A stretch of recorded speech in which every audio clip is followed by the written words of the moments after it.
Hey,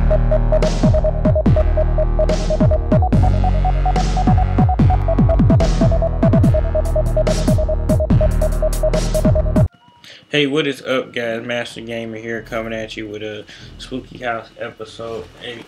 When you guys see this episode, you gonna be like, WTF when you see this one ghost I catch. I can't spoil nothing for you, but you guys are gonna be most definitely what the WTF is going on here.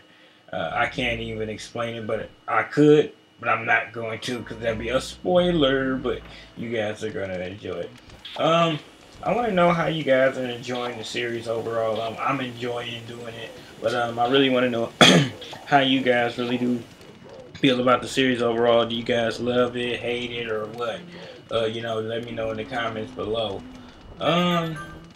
One thing about this game, a little bit of brief history.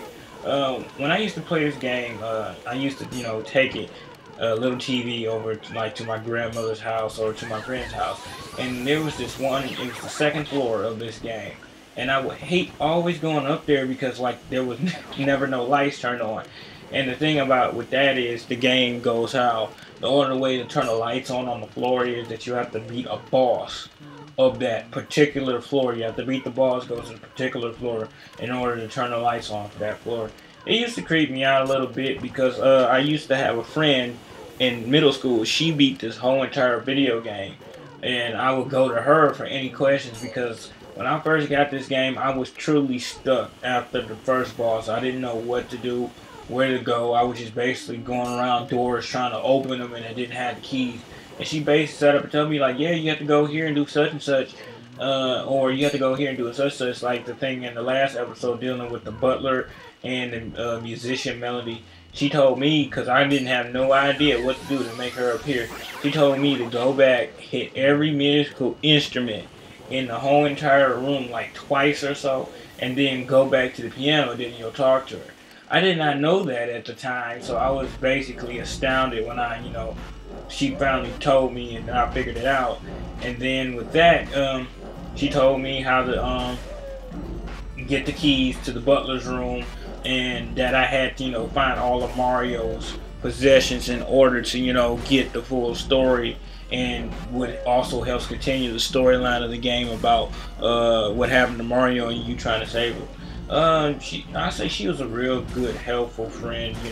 She didn't have to tell me what's going on. I had a real good time talking to her because, whenever time lunch would come around, this is the only thing I would ever, pretty much ever talk to her about. Is like, how did you beat such and such part? What did you do with such and such part? How did such and such part end? And she was always joy to, always talk to me about it. Her name was Mercy. And if Mercy, if you're out there, watching it, I cannot remember her last name, but if you're out there and in this video ever somehow runs across you whatsoever, I like to thank you, for helping me out with this video game. I can add it to the list of games that I have beaten, not in a day, but within a lifetime. Because if it wasn't for you, I wouldn't have beat this game, and I wouldn't have probably just left it on the shelf and then come back to it like 5 years later from now. After watching like a whole entire YouTube walkthrough of it, and then coming back to beat it. Because what I'm starting to notice now, before YouTube actually, I say before it became big, and people used to post game commentaries and stuff, or not even just commentary, but videos in general of games. We actually had to sit up and actually figure out this crap. Like playing Grand Theft Auto 3, we couldn't just go on the computer somewhere and then watch it like an hour and a half of footage of somebody else beat every part. No, we actually had to sit there in front of our TV screens with our controllers in our hands and watch it step and actually do a trial and error basis thing to beat the game. And when I look at it back now, some of the games I was able to beat or not been able to beat, I was like, YouTube sort of helped me out a lot, but at the same time, I still was able to beat them games even before the whole YouTube thing came along. Because, I remember playing old games back on my PS1, and even before YouTube around, I had to actually sit up and, come back to it later and figure out how to do it. Like, I remember the very first Tony Hawk that I had. Without YouTube, I didn't know how to unlock other levels until one day when I accidentally, in the underground sort of basement parking lot, whatever it was. And if you would jump off one of the ramps and get upstairs where that little glass room is, there was a videotape up there, and the videotape had basically another level on that.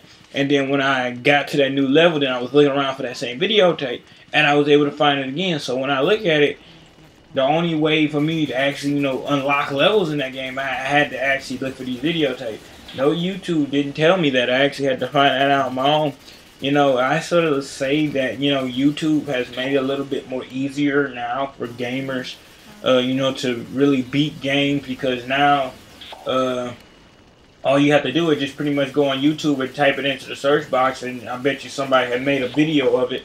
I'm not trying to say that everybody does that nowadays, because you do have some hardcore gamers that will actually play the game throughout the whole entire way and won't even sit up and look at a walkthrough, none at all.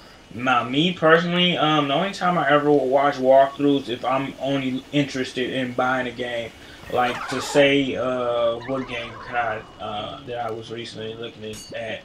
Okay, I'll say like Mass Effect 3. I know probably some people are like, "What? You watched a walkthrough of Mass Effect 3? You ain't cool for that, dude." No. The reason why I was looking at it because I wanted to see how much it had changed. It surprised me when I was watching Gamefront. I think the dude, the commentator at the time that was doing it, his name was James, and I was watching him do it, and that gave me a good general idea of where some of the war asses were. Only time like I ever look at walkthroughs is either that I'm bored and I don't have nothing else to do, or if I want to look at it, want to get an early look at the game before I go out and buy it, or either that I want to just help looking for like collectibles or anything else that can help me bust achievements a lot easier.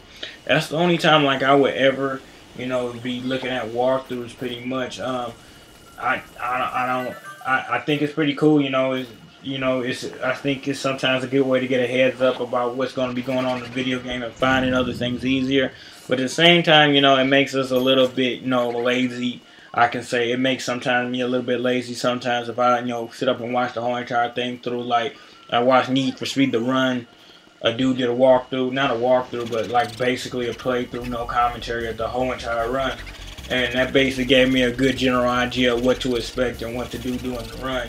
But it also helped me bust a couple of achievements. I don't always do that. Sometimes I will go into games blind. Like, I will say that I will be going into Borderlands blind. But you guys don't have to worry about that. But yeah, with that, guys, I'll see you in episode 9. Episode 9 will be uploaded later on tonight, so you can look forward to that. And, keep watching my Twitter feeds and my YouTube for new updates on my projects. All right, dudes? All right, catch you later.